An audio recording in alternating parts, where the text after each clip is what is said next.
I think Brexit is going to have a fantastic impact on local produce, local suppliers. More and more supermarkets and everybody are looking for local products. People want local products that have got low food miles. Basically, that really gives a big opportunity for local food producers here. You know, if Brexit becomes quite difficult, then hopefully there'll be a trend for more local produce to be bought, more local producers. And the thing is that local producers, let's not kid ourselves, all of them. You know, they've got to become competitive. They have to be competitive. You know, the market I'm in is very competitive.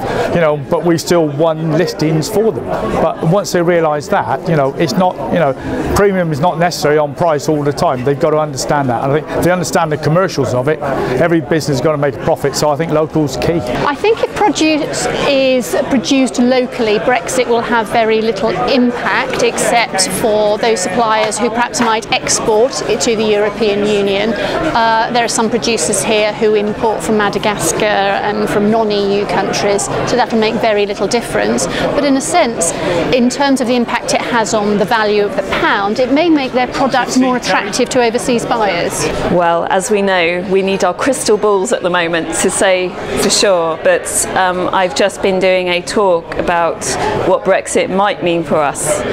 And in my field, which is environmental policy, as a chief executive of a national park, I think there's some quite strong indications from something called the 25-year Environment Plan, where we know that environmental credentials are going to really stand for more in terms of how public money is spent and how it's going to support producers. So that means things like air quality, water quality, quality of animal husbandry, the range of things, you know, pollinators, and reducing waste. And as I said earlier, I think we're very blessed with that here.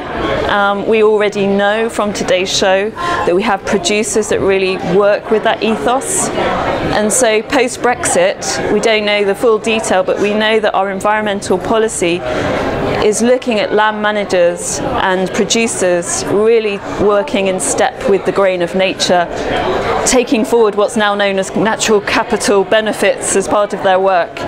And really importantly, there is this direction that public money will be spent on public goods.